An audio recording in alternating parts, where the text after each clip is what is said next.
Welcome everyone to Newbies of Fortnite, where we bring you the newest, the brightest, the bushy-tailedest, and of course, the undeadest competitors of what will soon be known as Fortnite.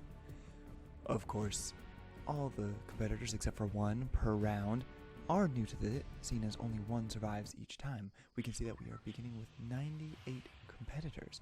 Already people are thanking the bus driver because this may be a bloodthirsty sport, but it is a very polite sport. Jane Curtin is the one we are following today. She doesn't understand what this is. She volunteered for it because she thought it was a cash prize business. It is in fact a cash prize business, but it involves a lot of death, mayhem, and destruction. We can see she has left the bus. We can also see that she doesn't really know what she is doing. She's falling rapidly in order to get to the ground quickly. Of course, everyone begins with simply a pickaxe. Everyone starts off on firm footing. The storm is forming in 55 seconds. For those who are new to this sport, the storm of course slowly closes in over time, and if you're caught in the storm, you lose health until you die. What a humiliating way to go. We can see that her pickaxe is actually a brawly. It's made out of metal. Now normally metal makes you fall very, very quickly, but there is a repulsion system that every competitor is outfitted with that allows them to survive. She, of course, has no weapons right now. She can see a green shotgun. Green shotguns are fantastic for short range. Oh, and we already have encounters with competitors. The competitor is clearly up on the rails, very far away, and there's no hope for Jane Curtin, as she has a shotgun, which is good for up about 2 feet. This game is all about silence. It's about quickness, and it's about surprise. Of course, she decided to smack a metal truck with a pickaxe, thereby making so much noise that the llama down in Central America would be able to hear her coming.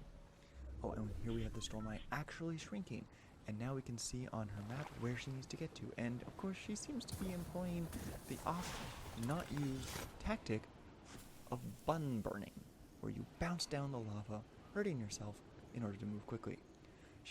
She is now entering the jet stream, which is very quick mode of travel. You can see that the white line on her map tells her where the circle is, that she needs to get inside before the circle closes in on her in 2 minutes and 50 seconds. We can already see in the bottom left corner that many people have failed already to survive, thanks to either themselves or other competitors. We are now down to 65 competitors with 2 minutes and 35 seconds left before the storm shrinks. Of course, the storm is completely lethal if you're in it long enough. And she is now hauling butt to get within the safe zone. She has yet to see any survivors, any competitors, or anyone except for that first one who ran away. Oh, and we can already see one in the distance. Jane Curtin seems to see her, and she is now hiding behind a tree and in a bush. Oh, here we can see an oft-used tactic by people who are actually semi-competent that is called building. Now you can see that she is building a fort with a ramp up in it so that she can hide both behind the walls and peek up over them. This is an often used technique. You can see that she is using red. Oh, and then, of course, Jane Curtin has a shotgun, and again she is in a distance battle. Let's see how this works out for her. Well, her cover is gone. That was effective. She has 0 wood, 0 brick, a little bit of steel, but she doesn't seem to be wanting to use it to build, which is very odd. She is also very low on ammo. Clearly, her competitor... Oh, and she has managed to land a shot, although that blue number means that she has a shield, which means Jane is about to die. Jane died. She is placed 48th out of the 99 competitors that went in. She is now dead. That was a very fun match. Maybe, just maybe, our next competitor will do just a little better. Next up, we have Jake Macklemore. Jake Macklemore is a former military combatant. He doesn't know what he's getting into. Again, like Jane Curtin, he has no idea what this was when he signed up for it. He thinks it's a mercenary gig where he is getting paid to kill off other people. Well, this is technically true. He did not know it was a battle arena to the death individually. He thinks that there is a team down there that maybe he will survive, and he will get some allied help. Of course, there is no allied help in this game at all. We can see now that the bus is nearing. Oh, and he has left the bus. He has thanked the driver. He is now on his way down. He is actually going to the frozen tundra, where, unlike Jane Curtin, it is very cold. She employed the lava bounce butt technique. He is down here in Polar Peak, where it is freezing cold, but that does not matter because when one is running for one's life, one often has one's blood running, and so one can remain quite warm. He seems to not want to drop down to the ground, which is a little odd. He is descending quite slowly, and actually he appears to be headed for the Origin Island. This island, of course, is where all the contestants stay close together at all times before they get onto the bus that can fly, because buses fly. You can see him trying to test the areas, and of course contestants try to get to the ground quickly because, again, as we noticed with Jane Kurtucket, they do not start with any weapons. The faster you get to the ground, the faster you get weapons, the faster you can shoot each other, the faster you don't die.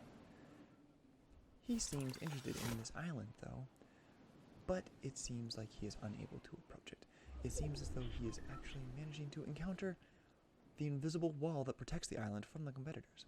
Of course, now if he gets in the water, he will die, so now he must get back quickly. Hint, hint, turn around, get back. Otherwise, this will be a very boring show. Thank you. We can now see that the repulsion system is hard at work, trying to make sure he makes it back before he dies, before he drowns. Again, a very, very boring show if he just plops in the water and, oh, yep, there is land low enough for him to get back. We now see him very far away. The storm will shrink. Oh, and here we have, again, another example of the propulsion system within this game, within this world. Again, every combatant is outfitted with this magnetic propulsion system that works not only with their metal brawlies, but also on these lines that will make traveling this vast island much quicker. If the competitors cannot move quickly and get to each other in time, then this becomes a very boring show. After all, who wants to watch a dude run around in circles for 12 hours waiting, trying to find someone else to shoot, and then just getting shot in the head at the very end?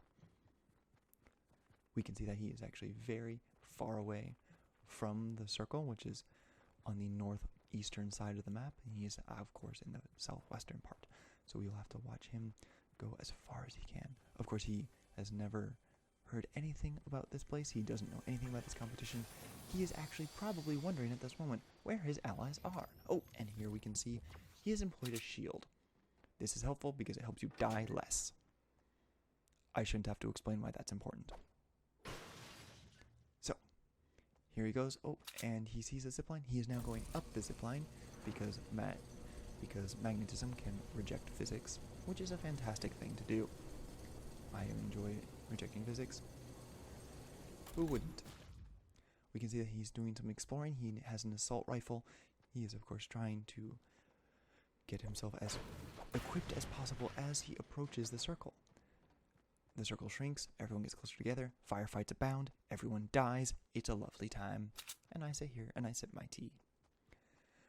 He is now hauling across the frozen tundra, so named for Frank Frozen, who first encountered this place when he was exploring the island to scout out for arena areas.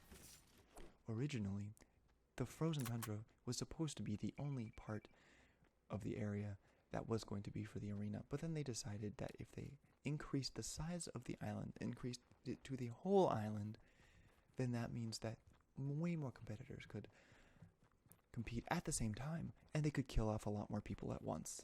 And after all, isn't that what's important in life? We can see that he has a Tommy gun that is green. Green, of course, is always better than gray, just in life, not just in Fortnite and in weapon classifications. Oh, and we can see that he has a storm grenade. That is purple, which is a very exciting color. Personally, I think glowy purple is a very wonderful color and should always be used in everything. He clearly does not have any purple on his costume at all, except for when he's magnetic. Oh, and we can see that he is now pointing his gun, scouting down while he ascends, because of course he is very exposed right now. The storm now is shrinking, and oh, we have our first contact, and the opponent has shields that are dropping rapidly. Oh, he has dropped his shield. Oh, he's through the storm grenade, generating a local storm. The opponent is now further from the shield than he's. Oh, and we can see that he has, of course, killed himself via his own storm grenade. Well, folks, as we said, this is Newbies of Fortnite. Those who do not know anything about it, who accidentally signed up. And here we have Marie Red. She signed up because she thought she was signing up on a ship. Turns out she walked into the wrong office, and instead of sailing away into the sunset, she wound up competing in this. She loves the sailing ships, she loves the ocean, and she has a lot of combat practice with swords and pistols, which is a very interesting thing. We can see that she is trying to descend much quicker than our previous contestant because she is actually trying to get ammo. Again, we can see that she has simply a pickaxe, and she seems very interested in this ship. None of our previous combatants knew anything about building, which is the fort part of Fortnite, so maybe she will actually try to build things for once. Building things, of course, means that you have shelter, you have a better vantage point. A lot of things go much better for you if you know how to build swiftly. We can see that she's taking out the wood that is directly underneath her. That ended about as well as that could have. Well, there you have it, folks. Marie Red has died. I hope you all enjoyed this episode of Newbies of Fortnite. We will all join you in the next episode. Good night and good luck.